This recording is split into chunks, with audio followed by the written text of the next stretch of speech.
Netherlands, the architects of infinity.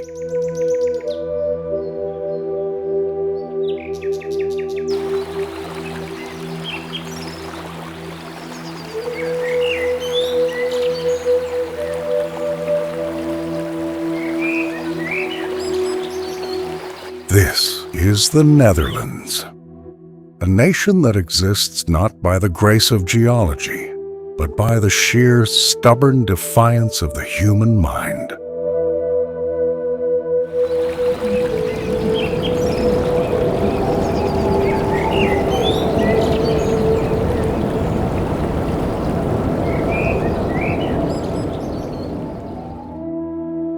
To the rest of the world, it is a land of tulips and transit hubs.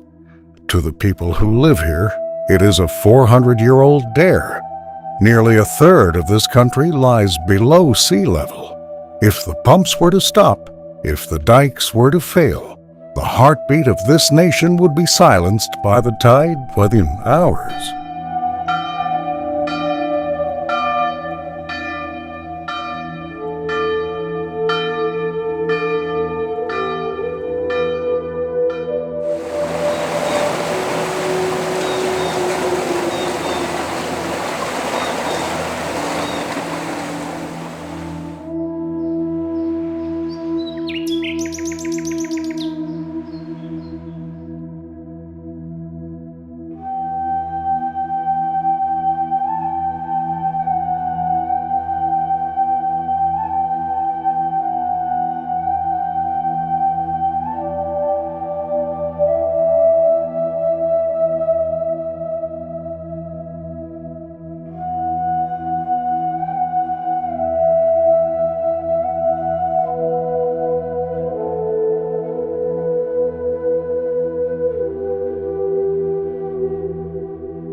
Zutphen, the Hanseatic ghost.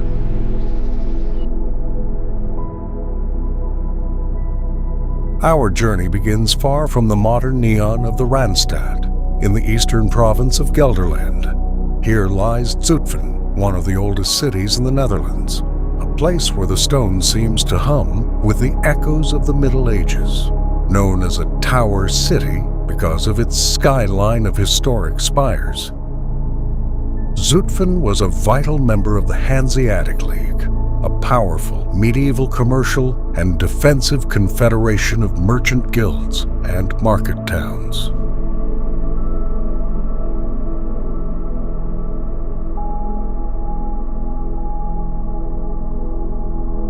To walk through the center of Zutphen is to witness a city that has preserved its time spirit. The architecture here is characterized by Beerlog styles and Gothic brickwork.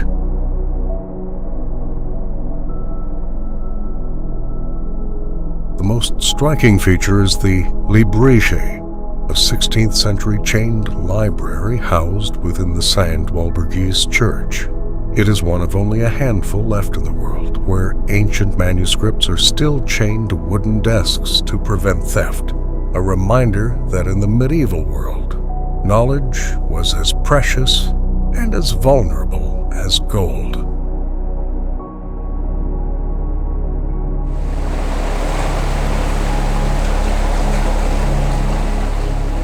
Zutphen sits at the confluence of the Ichsel and Berkel rivers.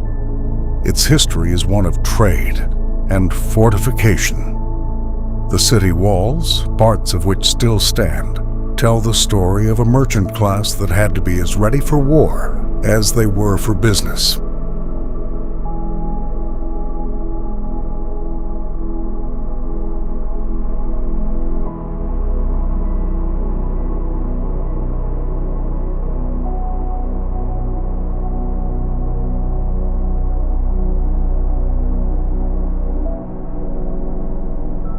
As the mist rolls off the IJssel in the early morning, illuminating the Drogenapstoren Gate, you realize that Zutphen is the root system of the Dutch mercantile identity.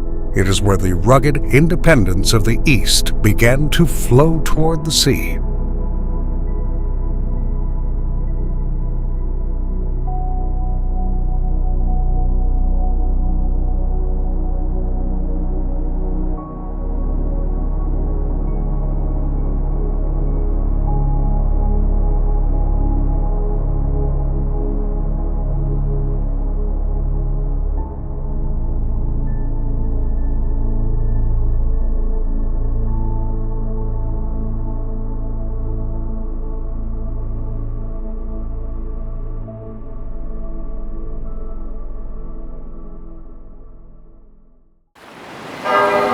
The first city, Dordrecht.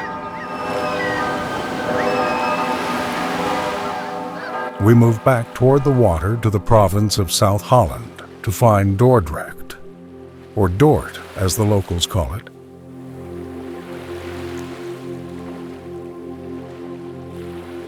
While Amsterdam and Rotterdam often steal the spotlight, Dordrecht holds a title that commands respect. It is the oldest city in the original county of Holland, granted city rights in 1220.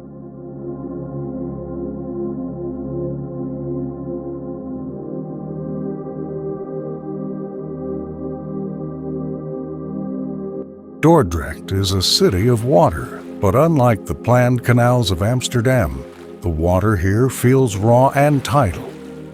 The city sits at the intersection of three major rivers, the Oude Maas, the Beneden Merwede, and the Noord.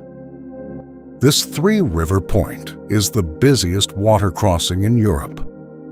For centuries, Dordrecht used its staple right to force all passing merchant ships to unload their goods and pay taxes, making it the wealthiest trading hub in the region for generations.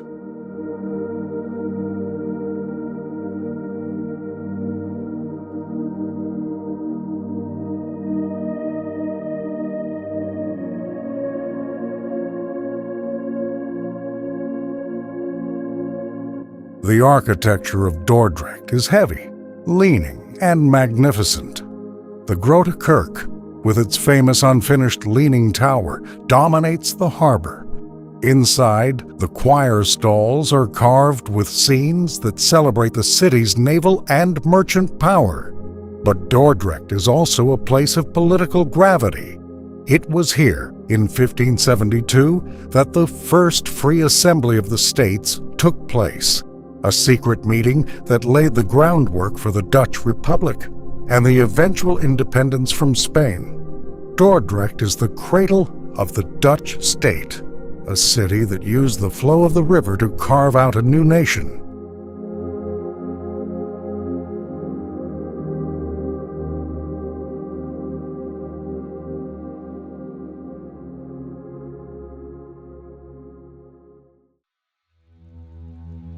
The Star Fortress, Naarden. Heading north toward the Giethoorn Lake, we encounter one of the most visually stunning examples of military engineering in Europe, Naarden.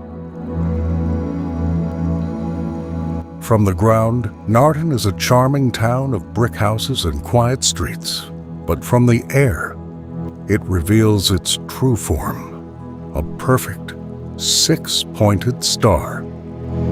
Naarden is a vestingstad, fortress city, part of the new Dutch waterline. Its double walls and double moats were designed to be impregnable. The geometry is flawless, designed to eliminate blind spots so that defenders could cover every angle of approach.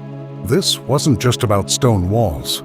It was about the strategic use of water.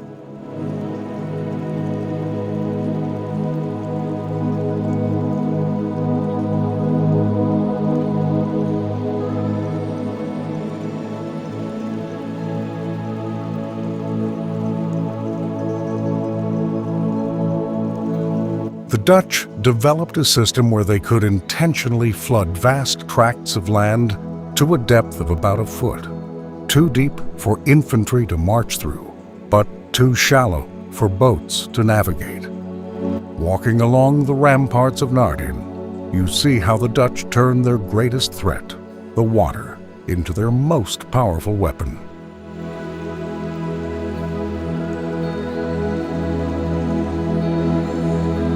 The Netherlands Fortress Museum, located in one of the bastions, showcases the life of the soldiers who guarded this lock on the door to Amsterdam.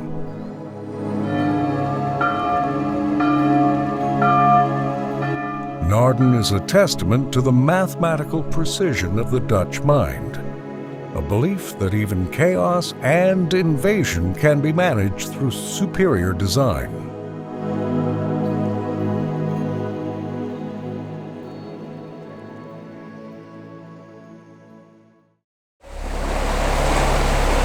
The inland sea, the Friesian Lakes.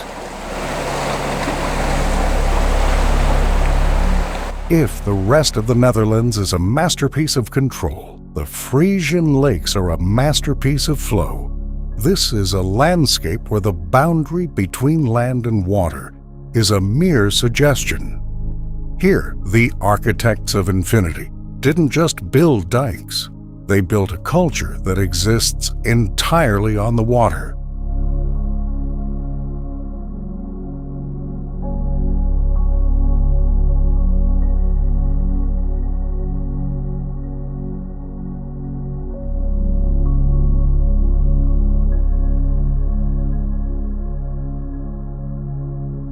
The Friesian Lakes are a network of 35 interconnected lakes, carved out by ancient peat cutting and shaped by the wind.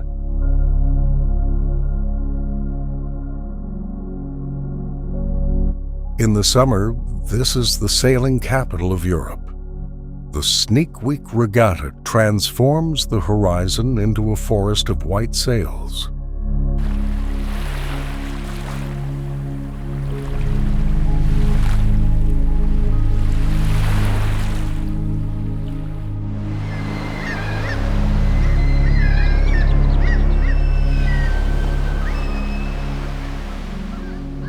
But the real magic of Friesland is the Scootsheilen, the traditional racing of old flat-bottomed wooden cargo boats.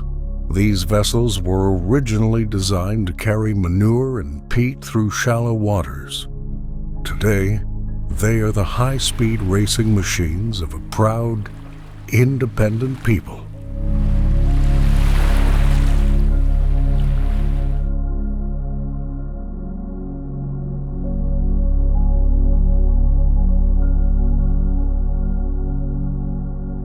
To sail through the Sneekermeer, or the Keukenhof, is to understand the Frisian soul.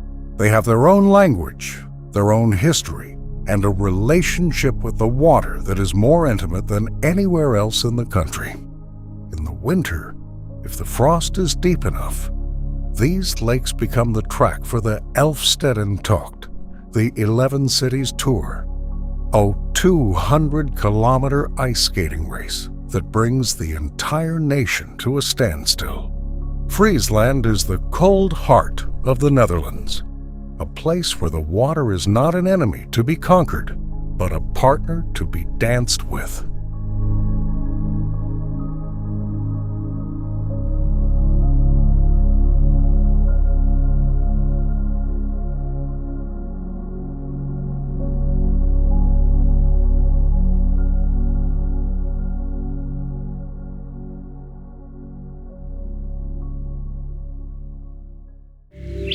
The Silent Highway, Giethoorn.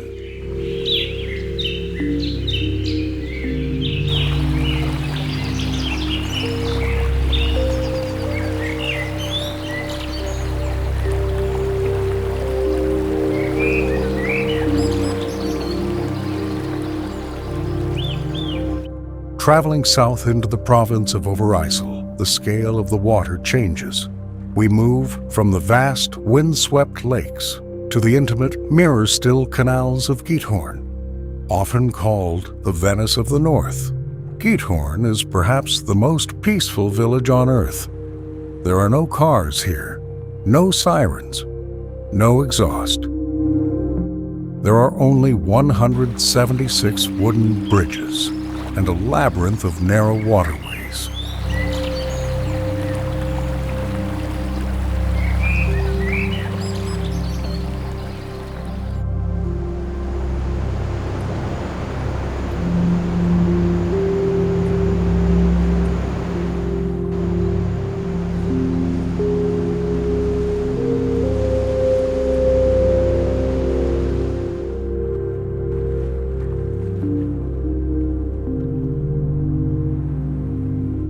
The village was born from the labor of peat harvesters in the 13th century. As they dug the peat for fuel, they created large holes that eventually filled with water, forming the lakes and canals that define the town today. The houses are thatched roof cottages built on small man-made islands, their gardens overflowing with hydrangeas that dip into the dark, peat-stained water.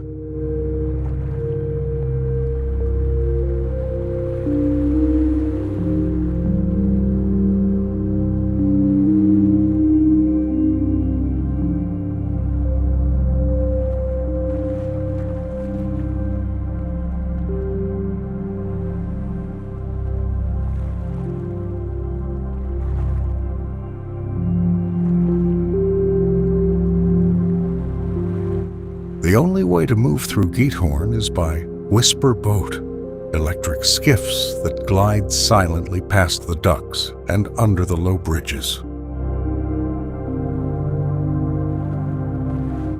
It is a place of total acoustic purity. In Giethoorn, the Dutch have achieved a rare equilibrium. They have taken a landscape created by industrial extraction and turned it into a botanical sanctuary. It is a reminder that the architects of infinity are not just engineers of steel and stone, but poets of the garden.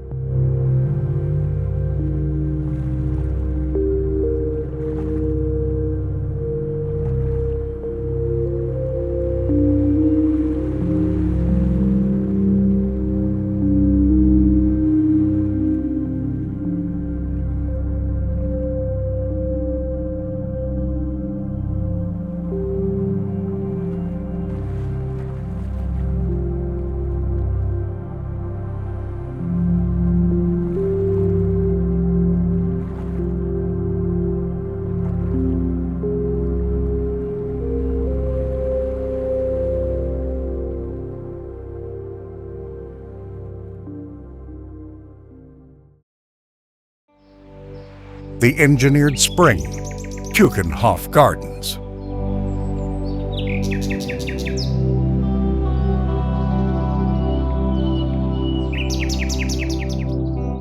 Our final stop in part 2 is the most famous garden on the planet, Keukenhof.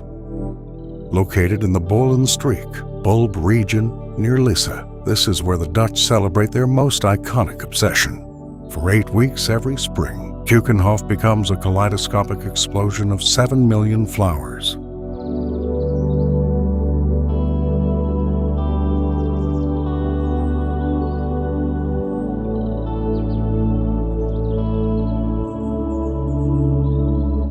Keukenhof is the ultimate expression of Dutch horticultural mastery.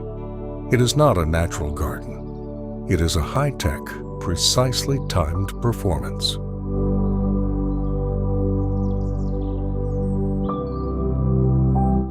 Every autumn, 40 gardeners hand-plant millions of bulbs and layers to ensure a continuous bloom from March to May. The tulips, hyacinths, and daffodils are arranged in geometric patterns that look like living Persian carpets.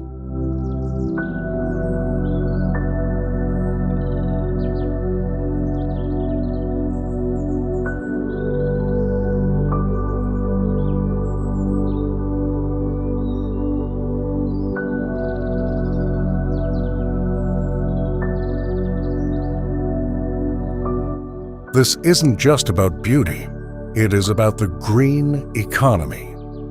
The Netherlands produces 70% of the world's commercial flower output, and Keukenhof is the shop window for that global empire. To stand among the rows of black parrot tulips or blue jacket hyacinths is to see the architects of infinity at their most colorful. They have taken the fleeting, fragile beauty of a flower and turned it into a multi-billion euro industry.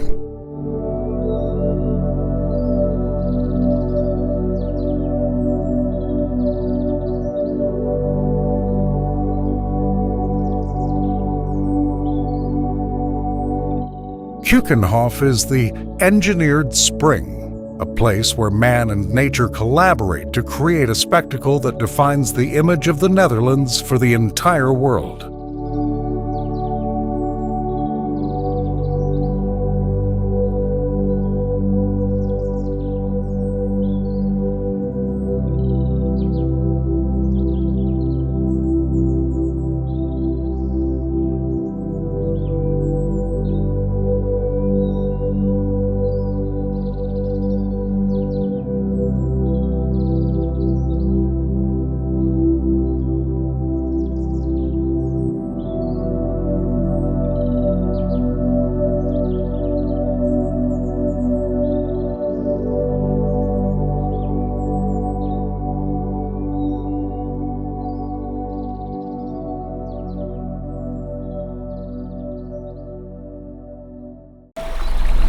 The cradle of reason, Leiden.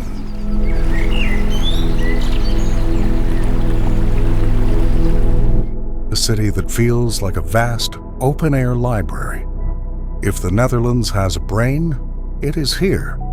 Founded in 1575 as a reward for the city's heroic resistance against the Spanish, Leiden University is the oldest in the country. It was here that the foundations of modern international law, medicine, and astronomy were laid.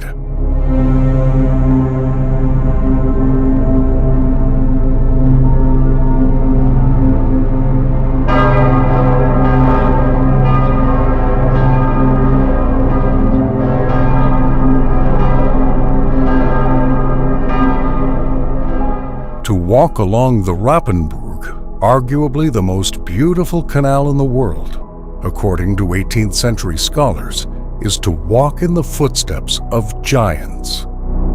René Descartes found the freedom to think here. Albert Einstein was a frequent visiting professor, and a young Rembrandt van Rijn first learned to handle a brush in these narrow, brick-lined streets. Leiden is a city of wall poems, where verses in dozens of languages are painted onto the facades of ancient houses, turning a simple walk to the market into a global literary experience.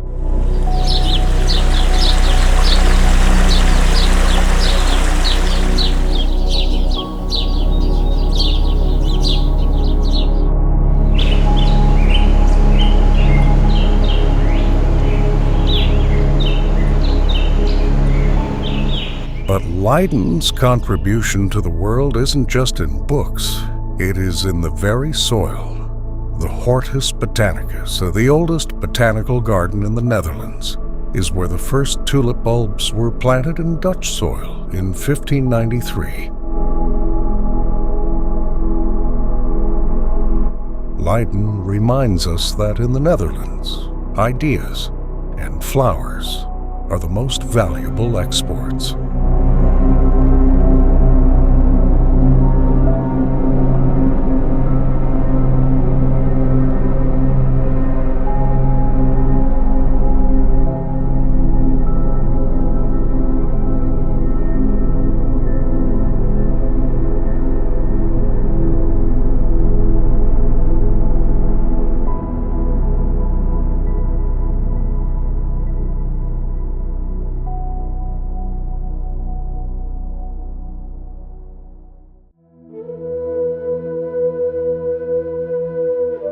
The Sophisticated Sister, Haarlem.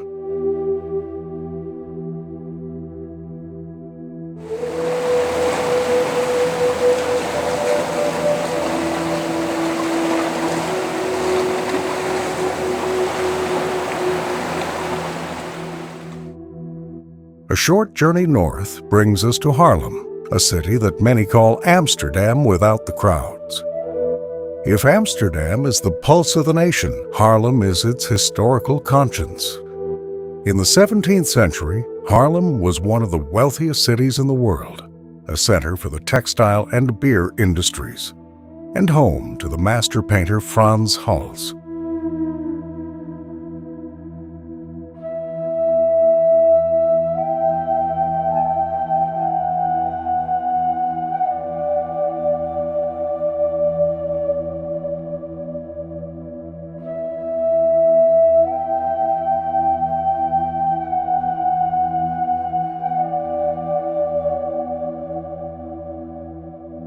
The center of the city is the Grote Markt, an expansive square dominated by the Sint Bavokerk. This Gothic cathedral houses a pipe organ so massive and so perfect that both Mozart and Handel traveled here specifically to play it.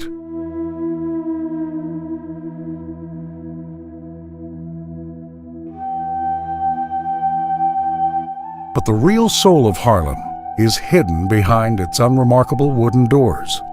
The city is famous for its hofjes, hidden almshouses built around quiet, manicured courtyards.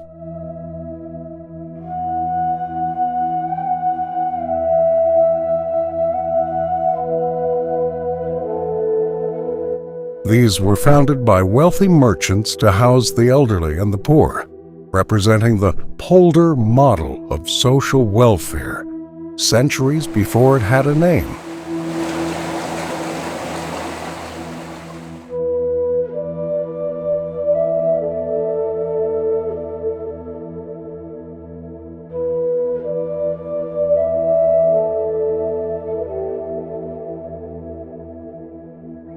Haarlem is a city of quiet dignity, where the Dutch Golden Age feels not like a museum, but like a living, breathing reality.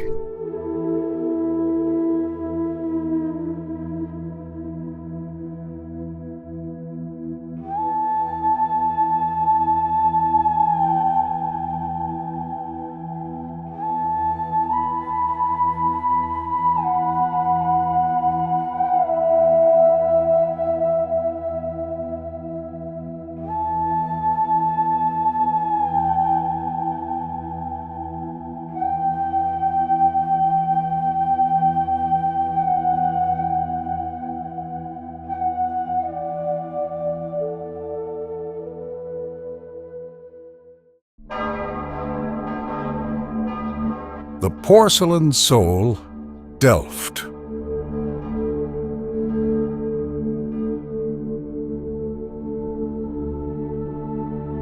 We travel south again to find Delft, a city of mirrors and blue and white dreams. Delft is perhaps the most quintessentially Dutch city in the world.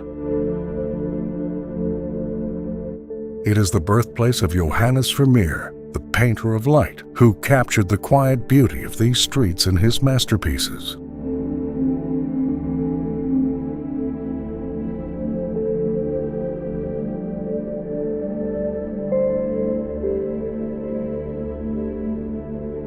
Delft is a city of narrow canals shaded by lime trees and crossed by arched stone bridges.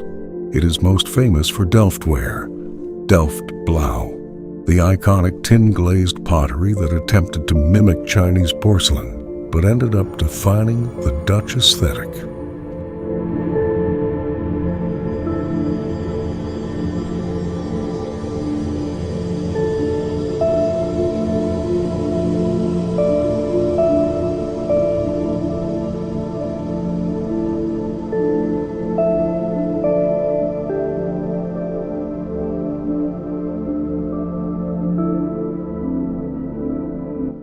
In the Royal Delft factory, the last remaining 17th century pottery, you can still see craftsmen hand-painting the intricate floral patterns that have adorned royal tables for centuries.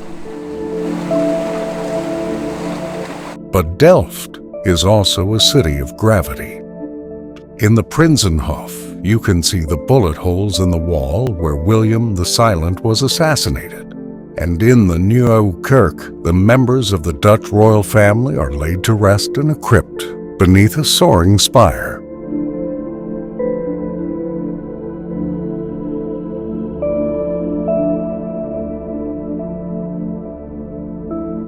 Delft is where the history of the nation's royal house meets the history of its finest art. A city that is as fragile and as enduring as the porcelain it produces.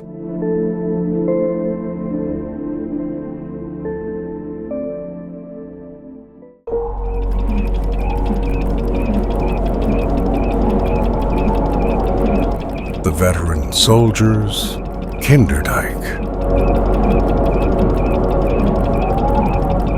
To understand how the Netherlands survived long enough to build these cities, we must go to Kinderdijk. Here, the architects of infinity faced their greatest challenge, the rising water of the Opblaserwoord polder. In a country of 10,000 windmills, Kinderdijk is the ultimate battlefield.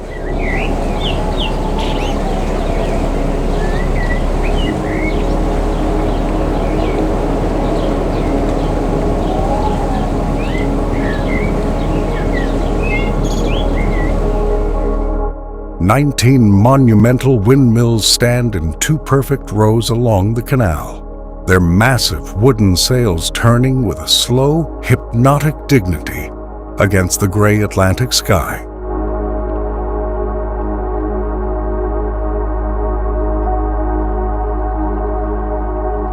Built in the mid-1700s, these mills were the high-tech water pumps of their era. They worked in a staircase system, lifting water from the low-lying fields and dumping it into higher canals until it could be released into the sea at low tide.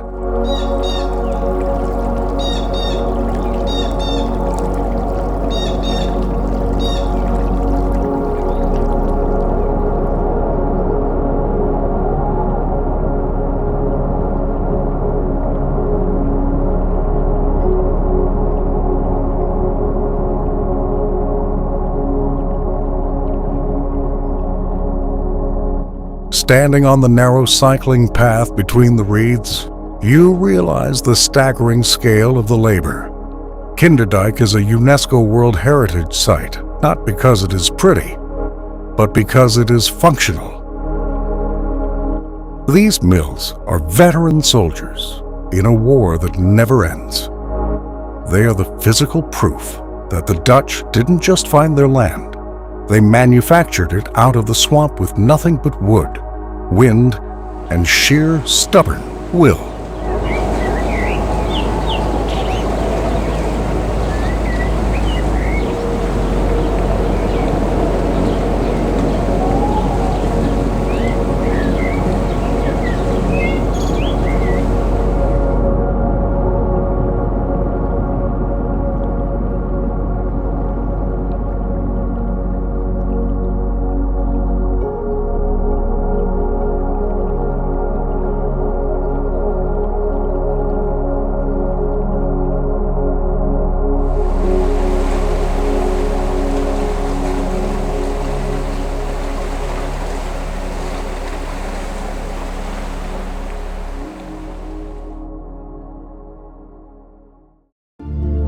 The industrial heart, Zaanse Schans.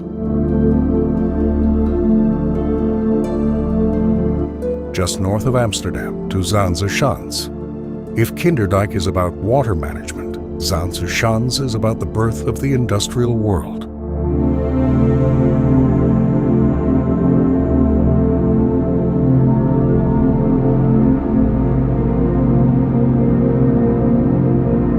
In the 18th century, this region was the first industrial area in Europe, with over 600 windmills packed into a small area.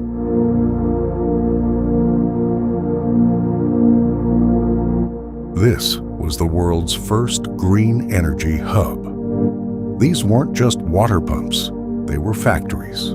They sawed the timber that built the Dutch East India Company's fleet. They ground the spices that made the merchants rich. They pressed oil from seeds and pigment for the painters' palettes.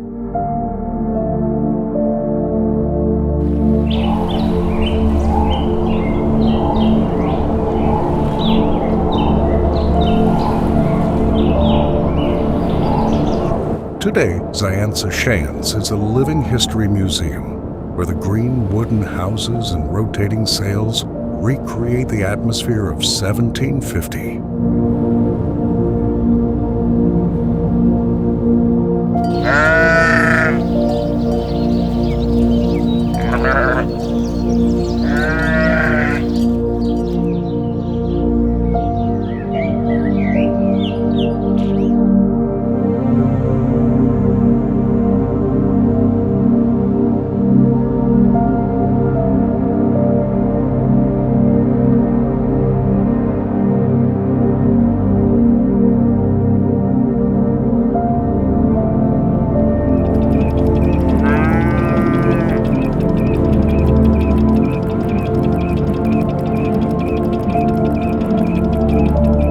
Walking through a working sawmill or a mustard mill, the smell of fresh timber and sharp vinegar fills the air. You hear the rhythmic thwack thwack of the sails, catching the wind and the groan of the massive wooden gears.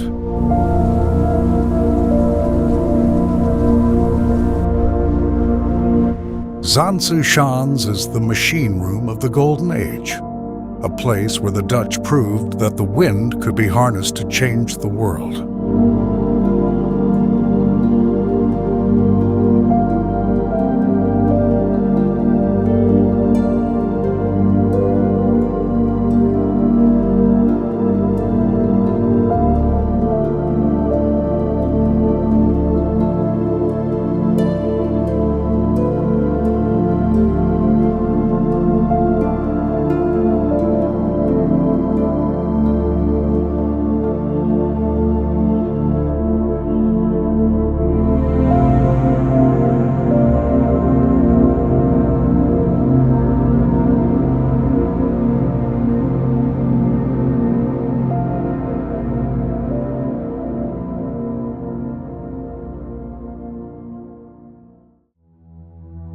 The southern exception, Maastricht.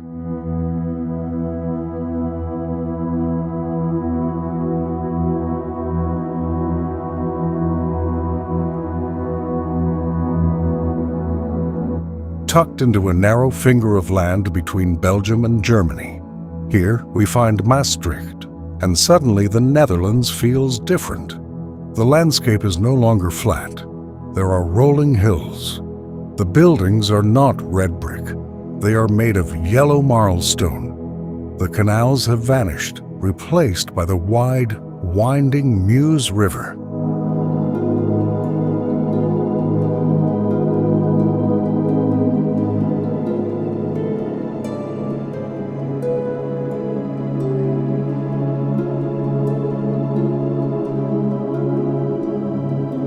Maastricht is the most un-Dutch city in the Netherlands, and that is precisely its charm. It is a city of the bon vivant, where the pace of life slows down, and the cafe culture rivals that of Paris.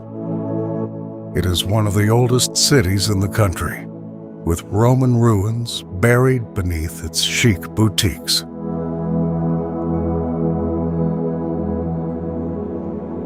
The Vrijthof Square is the city's social heart, anchored by the red-towered St. Servatius Basilica.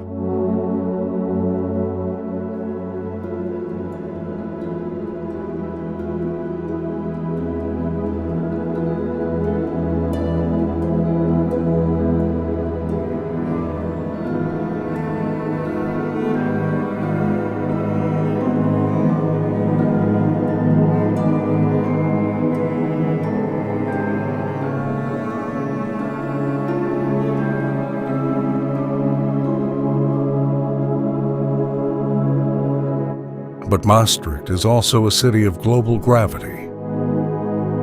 It was here in 1992 that the euro was born with the signing of the Maastricht Treaty. It is a city that feels European before it feels Dutch, a place where 3 cultures and 3 languages meet over a glass of wine.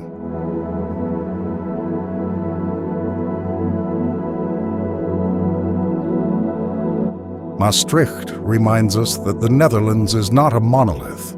It is a collection of distinct identities held together by shared rivers and ancient stone.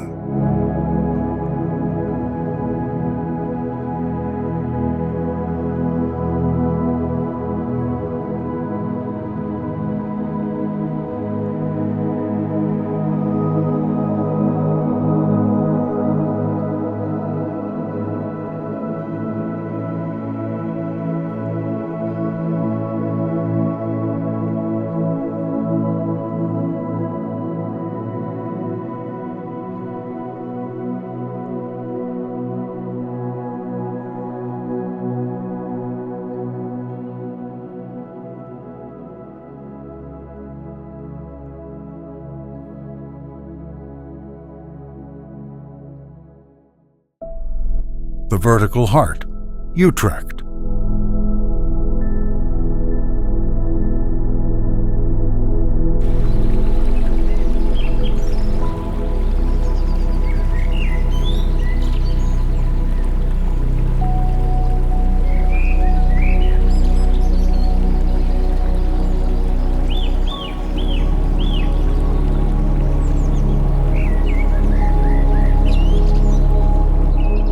We move back to the center of the country to find Utrecht, a city that functions on two levels. Utrecht is unique for its wharf cellars, ancient warehouses at water level that sit beneath the street-level sidewalks.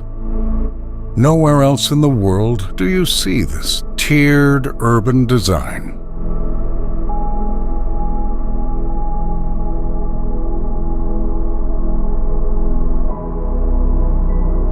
The Oudegracht, Old Canal, is the city's spine. In the Middle Ages, these wharves were the loading docks for Europe's inland trade. Today, they have been converted into sun-drenched cafes and artist studios.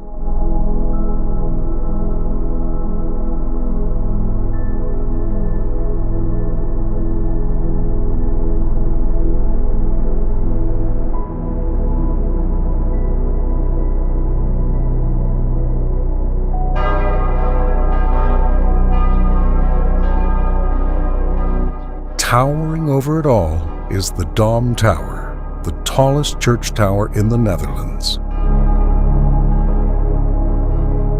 In 1674, a massive tornado tore through the city, collapsing the nave of the cathedral and leaving the tower standing alone.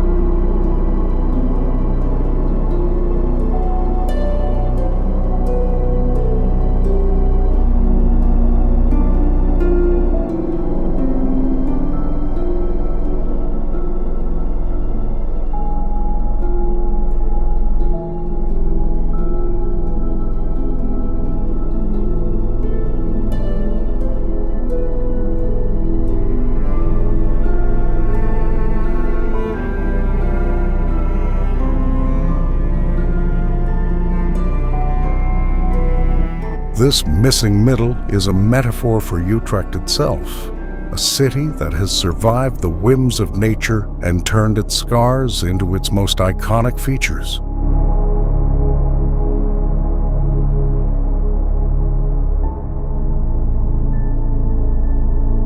Utrecht is the energetic, youthful heart of the nation, a city that proves that the past can be a vibrant playground for the future.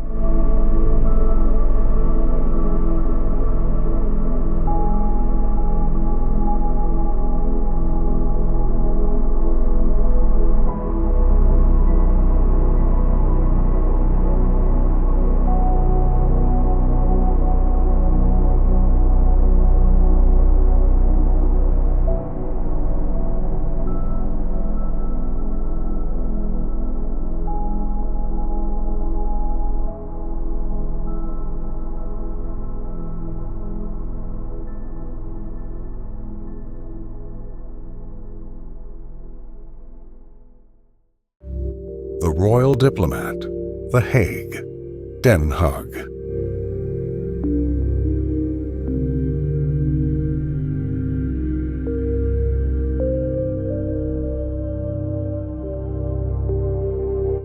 A short journey west brings us to The Hague, the international city of peace and justice. This is a city of stately mansions, sprawling embassies, and the official home of the royal family. It is where the world comes to settle its scores.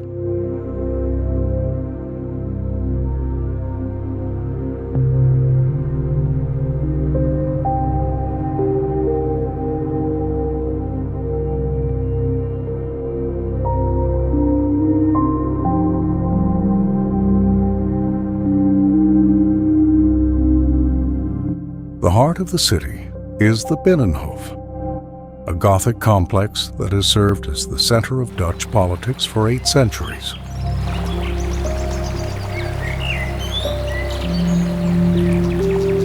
Walking through its central courtyard feels like entering a medieval fortress that has been meticulously maintained by a modern bureaucracy.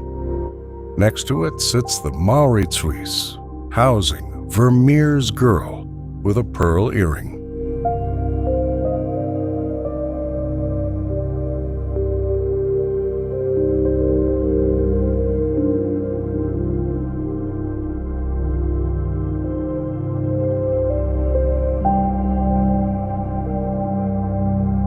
The Hague represents the Dutch belief in the rule of law. For a small nation, the only way to remain sovereign is to ensure the world plays by the rules. But when the diplomats finish their work, they head to the North Sea dunes of Scheveningen.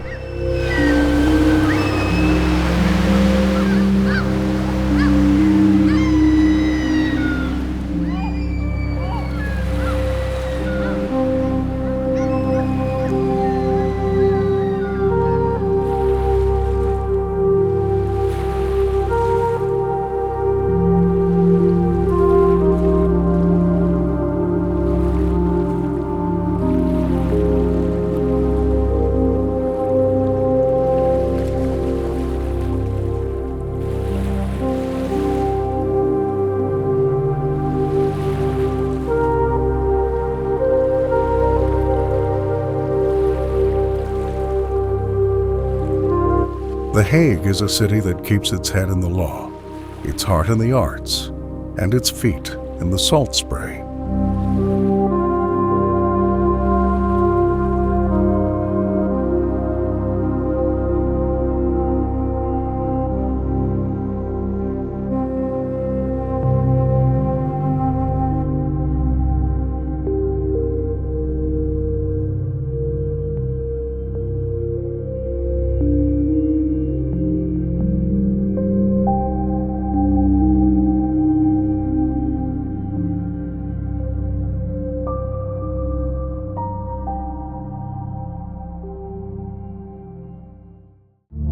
The machine of the Delta, Rotterdam.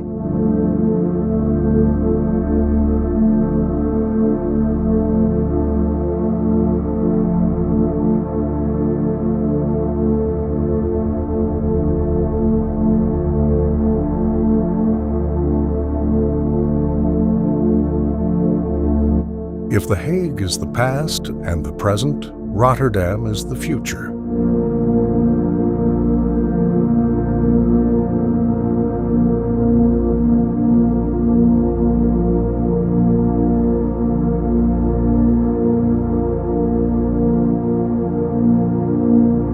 Nearly leveled by bombs in 1940, the people of Rotterdam decided not to rebuild the past, but to invent a new world.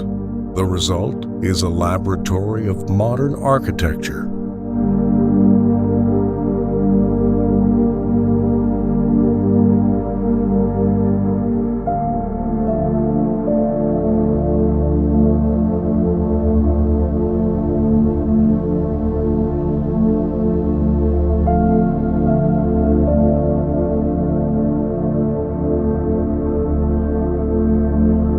You see the Erasmus Bridge, the Swan of the Maas River, and the Markthal, a giant horseshoe-shaped building decorated with a ceiling of digital fruit. But the true soul of Rotterdam is the port, the largest in Europe.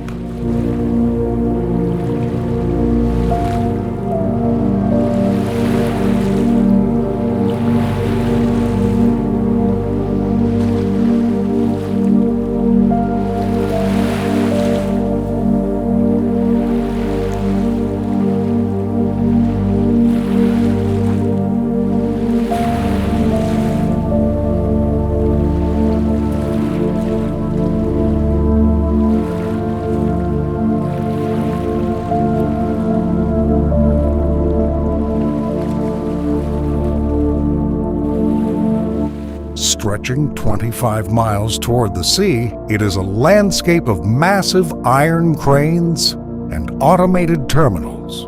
Here, the Dutch have pushed the harbor out into the ocean, reclaiming land from the North Sea to create the Maasvlakte 2.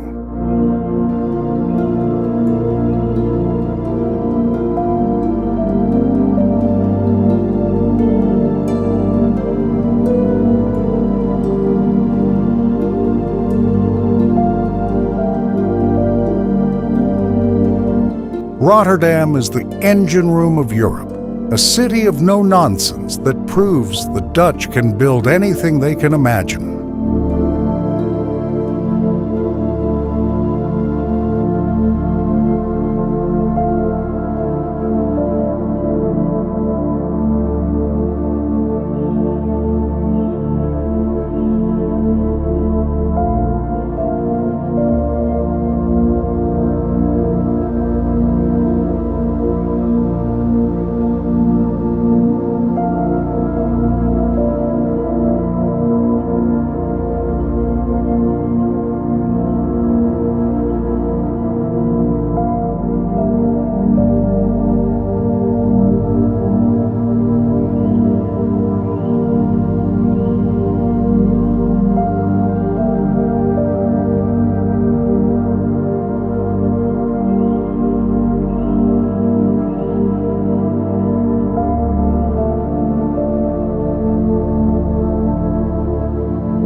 The liquid crown, Amsterdam.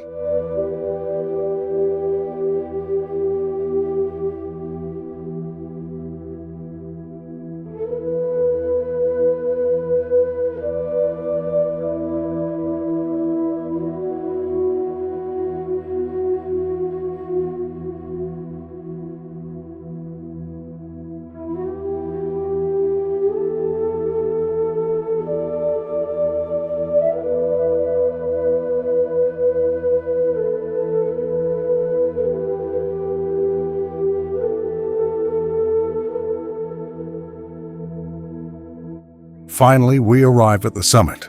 Every road in this country, every canal and every train line eventually leads back to the Amstel Dam.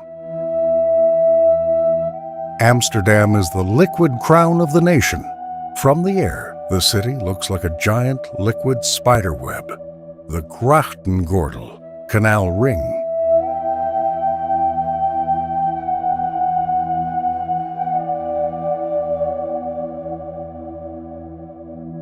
Every brick in these 17th century houses was paid for by the trade of spices, silk, and grain.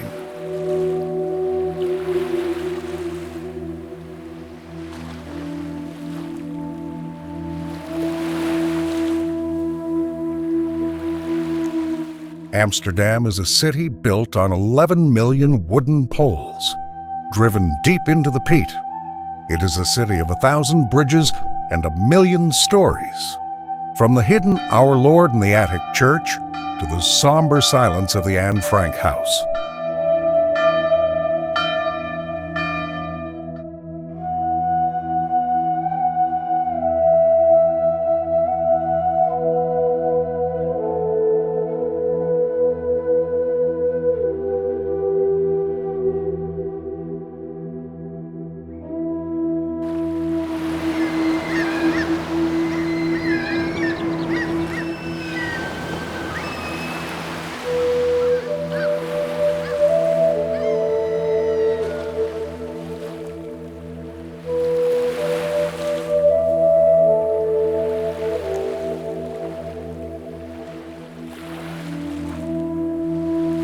Amsterdam is the undisputed center of the Dutch soul because it is a city that trusts its citizens to choose.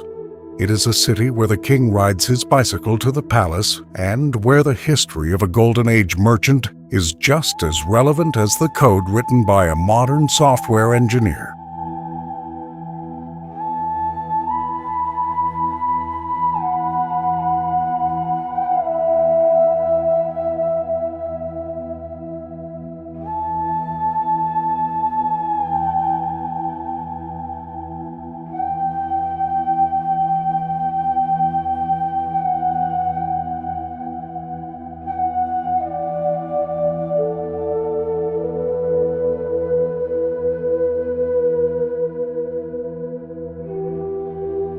It is a city that was willed into existence out of the mud, and it continues to reinvent itself with every tide.